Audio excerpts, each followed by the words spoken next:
For anyone wondering why I look different, it's because yesterday I went swimming. And whenever you go swimming outside of the sun reflects ultraviolet lights that make your skin go crispy. And I didn't put sunblock on my face and I had goggles on. So now I have white traces around my eyes where my goggles were. So now it looks like I have a birth defect. Thank you, sun, for making me have heat waves on my body that made my skin look almost like an Afro American. I thank you for that, son. All right. What was I supposed to say? Oh yeah, Netflix. It is basically what started streaming. That's all I'm saying about Netflix. Blockbuster was a thing back then, and then Netflix was like, "Hey, we're not like Blockbuster. We don't have return fees." And then Blockbuster went out saying that they're not gonna put any more return fees, which was how Blockbuster had like most of their money. Like without return fees, Blockbuster wouldn't have gotten any money. So yeah, that bankrupted Blockbuster, and now there's only like one Blockbuster store in existence now. Thanks, not Netflix. It's not Netflix's fault. Don't blame them. But yeah, Netflix is the whole reason why we have streaming. If it wasn't for Netflix, we wouldn't have all those horrible Disney Plus TV shows. So yeah, you're welcome, Netflix. So yeah, but I'm not here to talk about bad stuff about Netflix. I'm here to talk about some good stuff that Netflix has made and some bad stuff Netflix has made, or just messes apart. Now Netflix, all their platform is around their shows and movies. I'm not a big show person, but I do like their shows, like the Captain Underpants show, which I really like, and Stranger Things is a good show as far as I heard from my sister. So I kind of have to blame my sister for actually liking Stranger Things. And then we have good animated films, and then we have bad animated films by Netflix, which I also blame my sister by. The bad part, just the bad part. I had to blame her too. So yeah, I'm gonna separate these movies on three categories: the good Netflix animated movies that are based off of property. For example, the Netflix animated film Pinocchio by Guillermo del Toro. That is based off a story, so that goes into the based off of something that already exists. And then we got the good original Netflix animated shows, which are Netflix movies that are not based on something else. Like for example, Animal Crackers, Wish Dragon, Vivo. Those movies, yeah, they're original. And then we had the meh and bad section, which are just films that I do not care if they were based off of something or not. As long as I did not like them or thought they were meh, they're going in there. All right. Let's go with the good Netflix movies based off of something. First off, we got the Rise of the Teenage Mutant Ninja Turtles movie, which I have to say, not a very strong opening. You got a great shot of Leo and Casey Jones in like the apocalypse.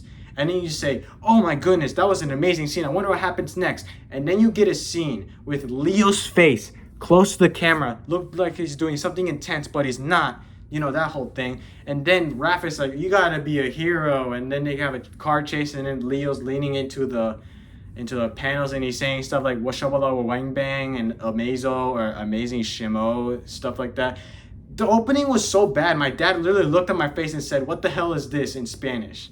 But my God, but the film does get good like whenever it progresses. Once it gets those wheels turning, it's amazing. It's an amazing film. Like the animation is gorgeous. The whole movie is story driven, unlike the show, as far as I've heard. And yeah, I just really love the theme of like Leo actually learning about leadership, and then he actually almost sacrificed himself to save the planet. And I just love the Krang suit design.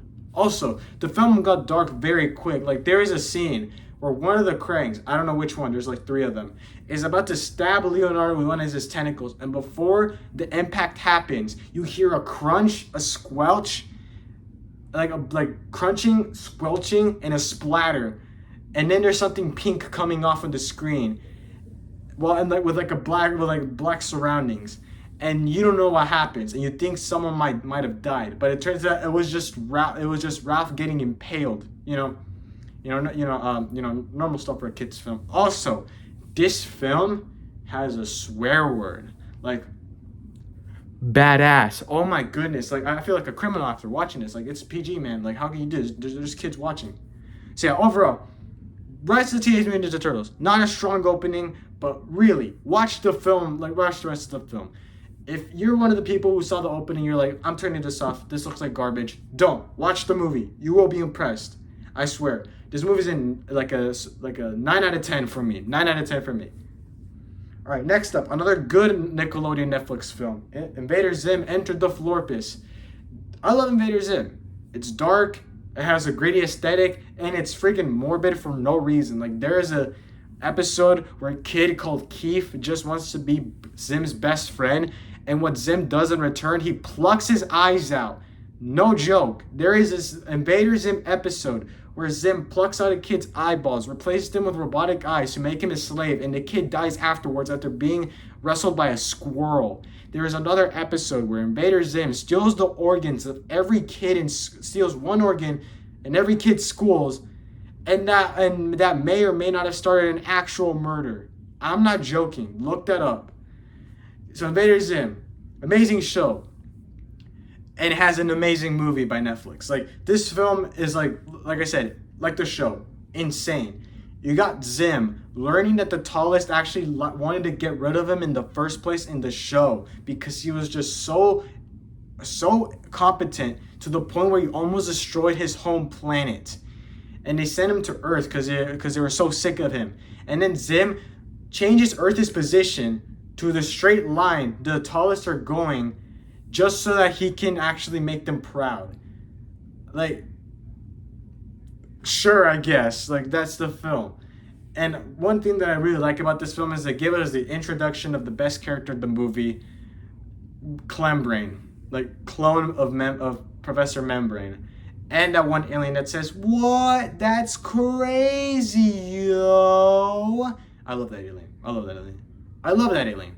You know? I love it. I love him. So yeah, this film is insane. It has random humor. What more can you ask for? It's an Invader Zim film. Watch it. It's amazing. Like, I give it a 9 out of 10 too. Like, this movie is just amazing. All right, let's see what's next. Next Gen. Next Gen. Like, you're like, wait a minute. I haven't heard. Like, I thought you said this was based off of something. It is. It's based off an obscure Japanese comic, I think. At least that's what I've heard. So yeah, this film is about this girl who has dyed hair because she's so cool, you guys, who hates robots because, I don't know, I actually forgot. Because her mom, it's because her mom has like so dependent on the robots, and also because her dad left her and her mom.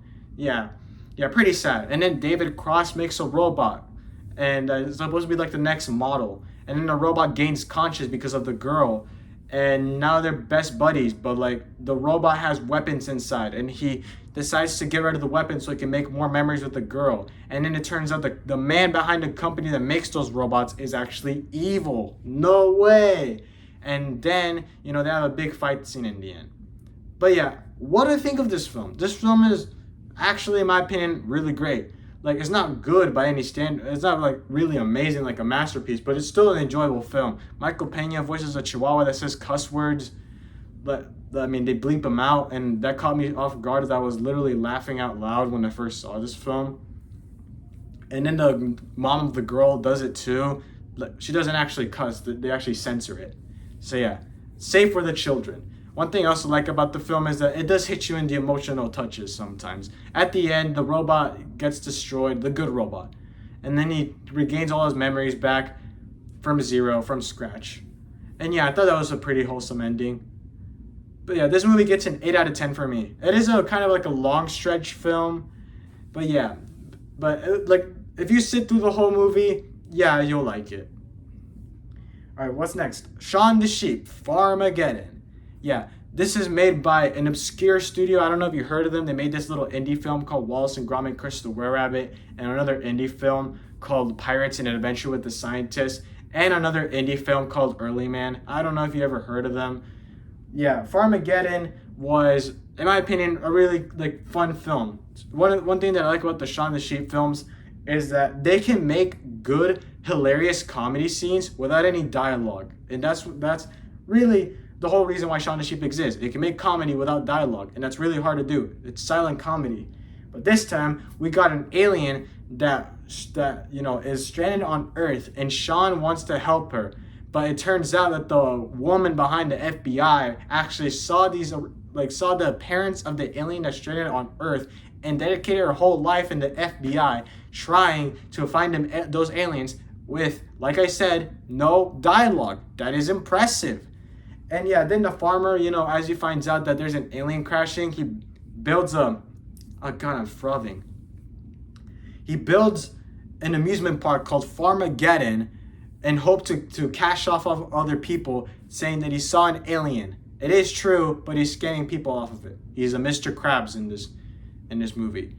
Yeah, the movie's fun. It does have like this really awkward scene with like the dog called Blitzo. No, not the Hello Boss demon. No.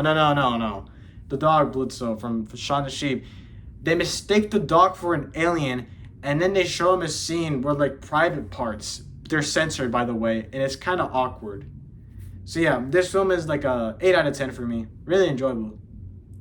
All right, let's see what is next. Yes, Rocko's Modern World, Static Cling. I thought this was a really great film. I never seen the original Rocko, but all that I know is that Mrs. Big Head like wants to seduce Rocko so that she can get attention from her wife, from her husband. Yeah, this show was pretty weird. That's like the only thing I ever known about it. And this film is like basically is like the ending of Rocko's modern life is that Heifer makes the house into a rocket and it goes into outer space. And then they've been watching the whole Fatheads show. Not the big heads, the fatheads. There's a difference. And then Rocko goes back to planet Earth to realize that, wait a minute, it's been 20 years since he visited the Earth. And now everybody's buying new iPhones. Everybody, like gets their food delivered by drones, all that stuff. And then Mr. Big Head is alerted by that because he hates Rocko. He's like the Squidward. He's like the Squidward of this SpongeBob and Patrick relation, And he does not like that. And then his boss is like, hey, wait a minute. We can attract more people into this town. And then Rocko gets the idea of a Fathead special. But the problem is, the Fathead's creator is Mr. Big Head's son. And no one has seen him. And then the boss is like, we'll make it 3D animated by some German people who have a bunch of animators in their basements who are locked and they can't escape and they're not being fed or getting water. I'm not making that up. That is actually what he says. And yeah, it turns out the CG special is a failure. No one likes it. And then they find the original creator, but they find out he's trans now. Yeah, this is a pretty unsuspecting turn of events.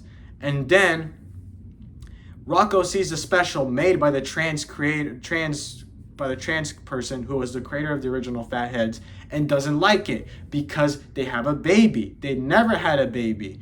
But then Mr. Big Head says to Rocko that it's okay. Things can never stay the same. Change must always be there. Nothing can stay the same forever. Time must go on. And time is a good thing because time can do amazing things for people. Have kids, get a house, get married, all those things. And none of that can't happen without change and moving forward in time. So yeah, this film was actually pretty good, really enjoyable. And yeah, I really thought Mr. Big Head would get a bunch of punishment in this film because, Squidward, SpongeBob, and Patrick, I made a video about that. Shameless plug, I know. But still, the film is pretty fun. It's really great, and it really does make its message forward. Also, the Winds of Change is the most underrated character in Rocko history. He can make any piece of advice amazing. 8 out of 10 again. Really great film. All right, next up, The Willoughbys. I've never heard anyone talk about this film. Why does no one talk about The Willoughbys? This film is amazing, and it's based off a book. And yes, it is based off a book because the movie Interstellar, directed by Christopher Nolan, who directed the Dark Knight trilogy, made a movie called Interstellar.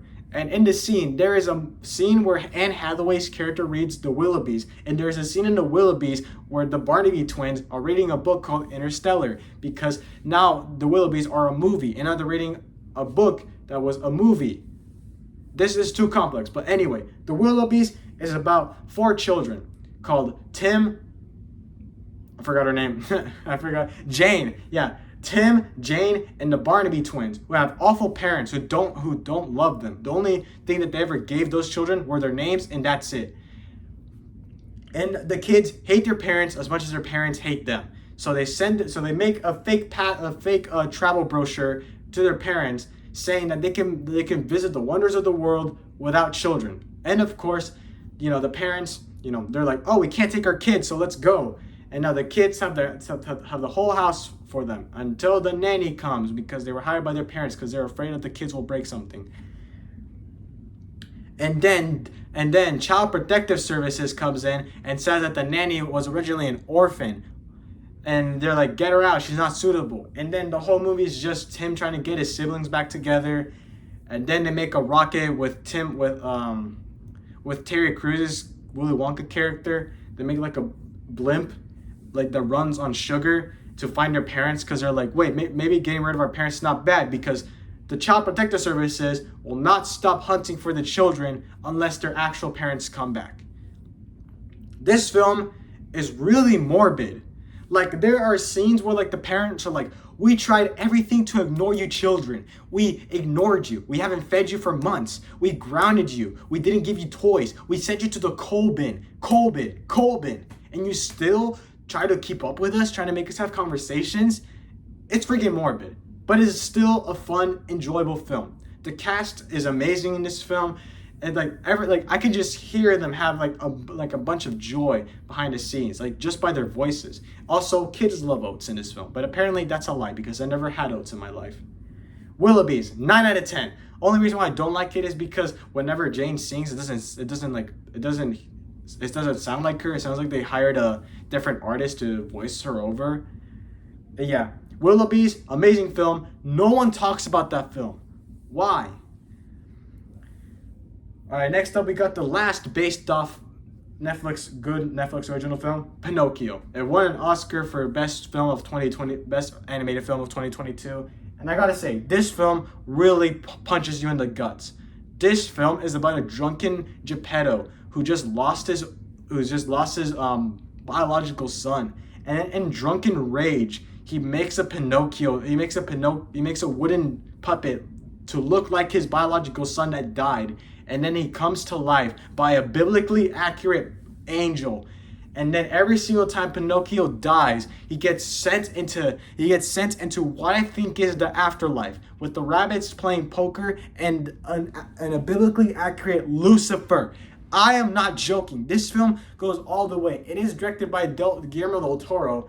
So yeah, that's where all the biblically accurate creatures come from. I'm sorry I had to get lower because my feet are killing me. Ow. So yeah, and then what happens at the end? Sea monster comes, eats Geppetto. Pinocchio has to save him, and then Pinocchio risks his immortality for Geppetto to be saved. And then what happens is that Pinocchio, since he is immortal, he doesn't age, but he does have one life. So if he dies again, he's going straight to heaven. So yeah, Pinocchio, doesn't age, but everyone around him does, and everybody dies. But Pinocchio is still happy. And my God, this film really hits you. I'm not a father, because look at me. Do I look like a father? No, I don't. So yeah, even though I'm not a father, nor do I, have, kids of my own, I still cry over the parenthood messages. This film is really great. My dad almost cried watching this movie because of the parenthood messages. I love this film. 9.5 out of 10. The reason why I take away the negative 0.5 is because I hate it whenever Jiminy Cricket becomes the butt of every joke. All right. That was all the good Netflix movies that are based off of property. Now let's go to the good original Netflix films that Netflix made themselves. All right. Mitchell versus the Machines. This is the good, whenever someone says Netflix, the good Netflix movie, first thing that comes to their mind, Pinocchio or Mitchell versus the Machines, because it's made by Phil Lord and Chris Miller, which I do not like Phil Lord because he's the whole reason why Beyond the Spider-Verse is being delayed, and he caused stress amongst thousands of animators working on Beyond the Spider-Verse. Yeah, thank you, Phil. Thank you, Philip. Thank you. So anyway, Mitchell versus the Machines. This film is about robot apocalypse and a family trying to function together. And I gotta say about this film, it's better on rewatch than actually watching it first, because at first you don't get a bunch of the references that they're throwing at you, but on rewatch you do, and it gets more funnier the more you watch it. So the more you watch Mitchell vs. the Machines, the more you actually like it.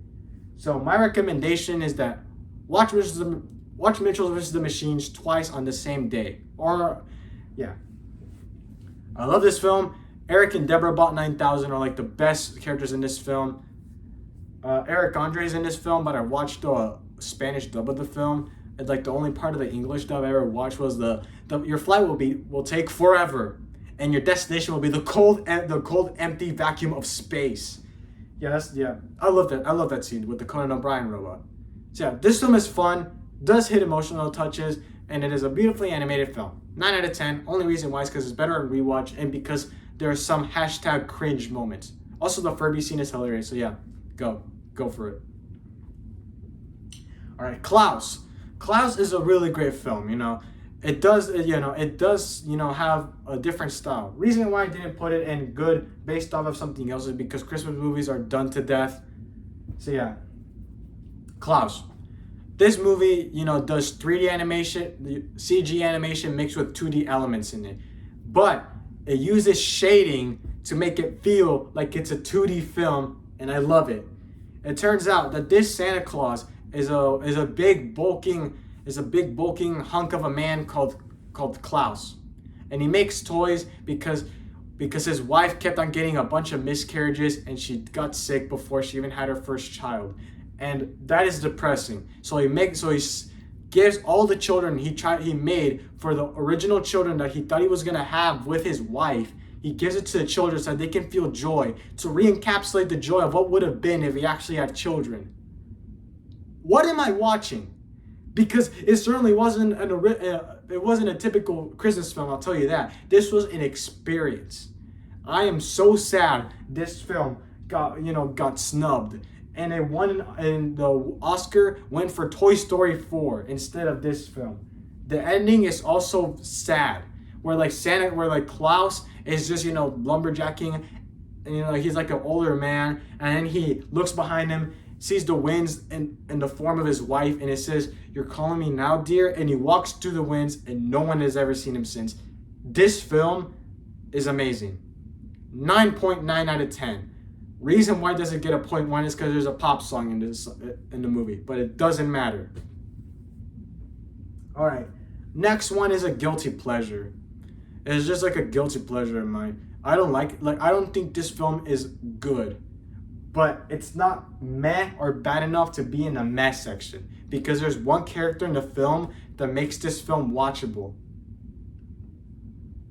Animal Crackers.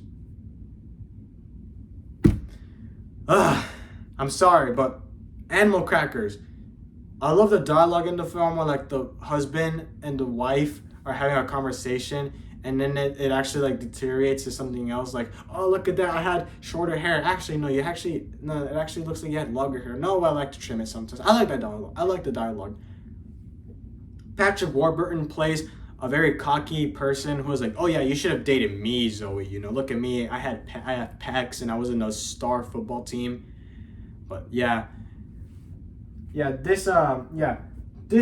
film is not good by any standards. But the one character that makes this torture watchable is Mario freaking Zucchini, voiced by the almighty Gilbert Gottfried.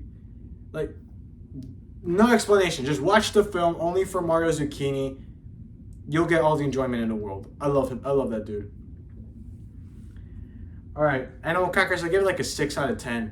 But I would give it a 10 out of 10 if it was mostly just Mario Zucchini. But Netflix, please, even though Gilbert Gottfried has been taken from us from this earth, please give us the amazing and uninevitable movie that you have to make. The story of Mario Zucchini. Tell us the story of how this amazing man deteriorated into craziness and joined Horatio's clan just so he can get animal crackers to turn into animals. Then tell us the epilogue, or what happened to him after the events of Animal Crackers. Tell us something good has happened to this man after the film. We need something amazing. We need the next Netflix spectacular. The story of Mario Zucchini. Please, Netflix, I am begging you. All right, what's next on this list? Oh yeah, Wish Dragon. Yeah, Wish Dragon. Yeah. Netflix basically had to deal with Sony to make like 3 original films, I think, or 4. I don't know. So yeah, Wish Dragon is basically Aladdin but Chinese. That's it.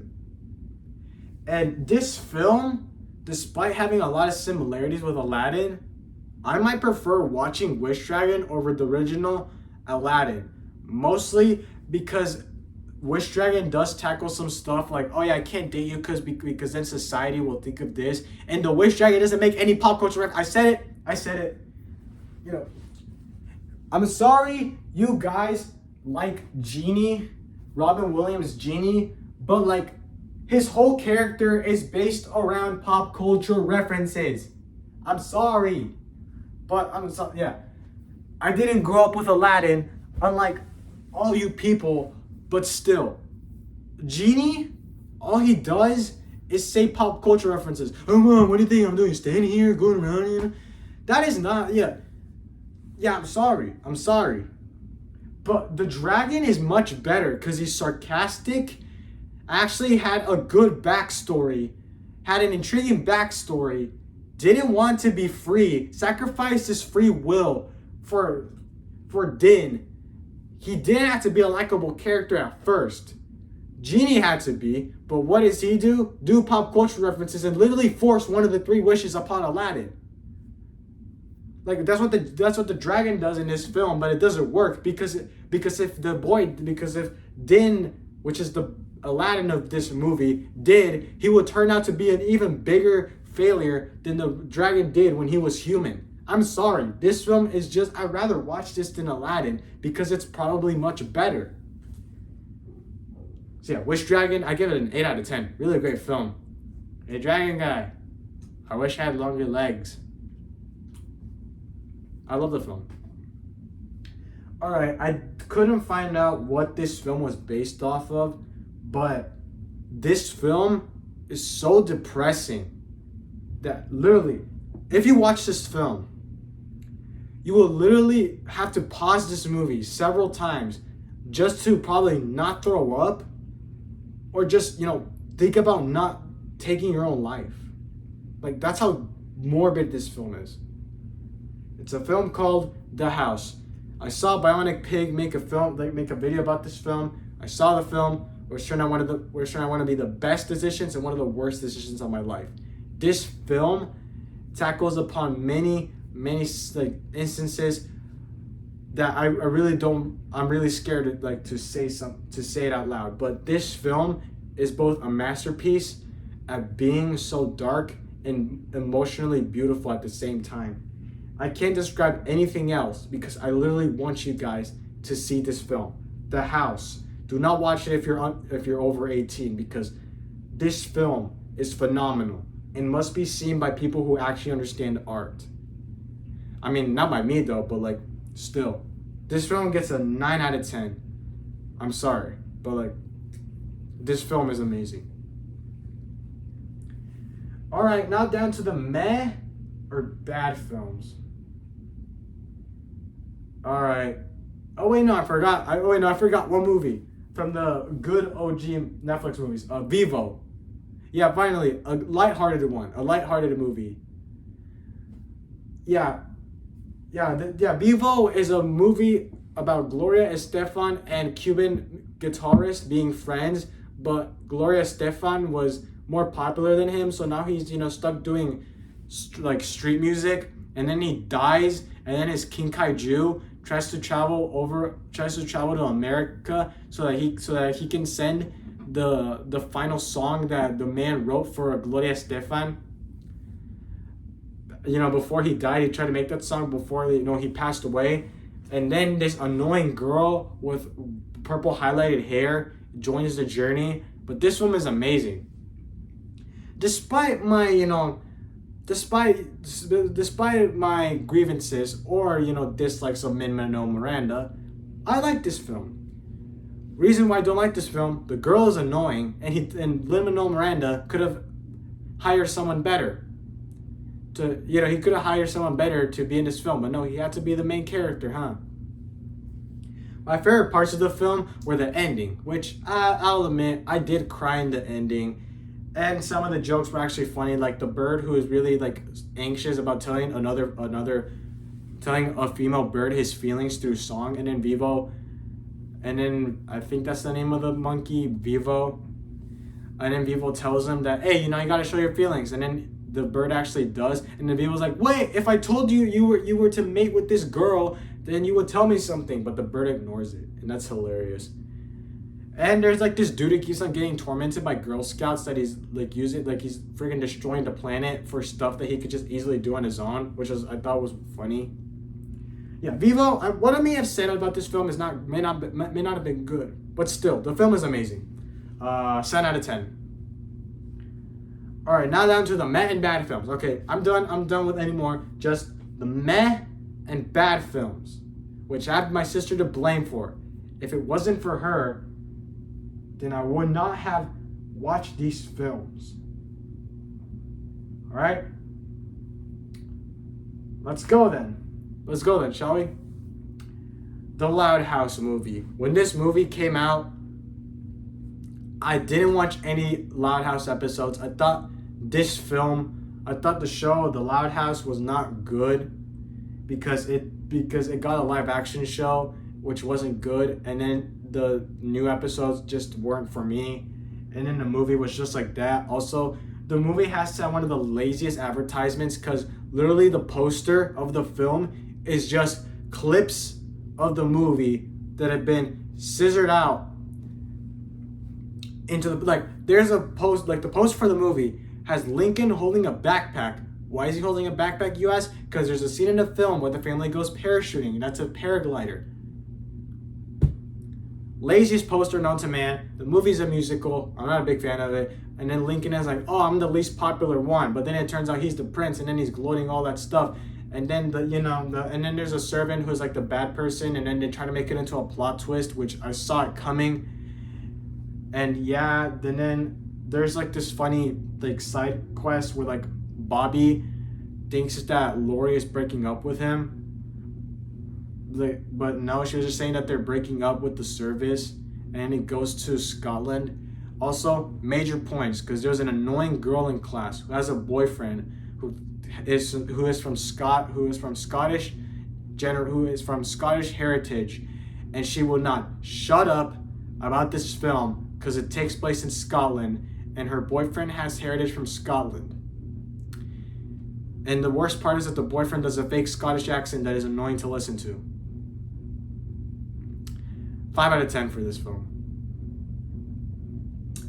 Alright, next up, Marmaduke, unwatchable. This film is literally unwatchable and has some of the worst animation I've ever seen. The humans look creepy, the dog looks worse. I would rather watch the Owen Wilson movie because at least that one's better than this pile of dog crap. 0 out of 10. Wendell and Wild. This won't fall into the meh category because this movie, I was so excited to see it because it was made by Henry Selick, and Key and Peele are in this film, so that's an instant win, right? But then I saw the film, and then it had too many plot points in the film. I was like really confused with it. Like some of the shots do look cool, and no disrespect to the animators, had to work like hours and hours for this film to actually be made. But this film just had too much. The film had like too much. This movie was like kind of putting ice cream on a cake, on a pie, on a chocolate bar, on a smoothie, on a Starbucks coffee. It's just too much. But I will give this film a 7 out of 10. At least it was entertaining. Pets United. 0 out of 10. Nothing redeeming about it. It has bad animation. Bad voice acting. There's a pig in this film who is a female, which thank God it was, because then we had to revolve around her butthole for as the joke. I'm not joking. It's a kid's film. And the female pig, the only joke about her is that she's fat, and we get to zoom in on her butthole. America the Major Motion Picture. 2 out of 10. I thought the animation was great, but the film wasn't funny. All it had to do was be funny, but it wasn't. Back to the Outback, the most generic animated film I've ever seen. I don't care about the looks aren't as bad as it is. I've never been to Australia, but I would rather go to Outback Steakhouse instead. Back to the Outback makes you want to go back to the Outback Steakhouse to try their blooming onion, which I've never tasted. 3 out of 10.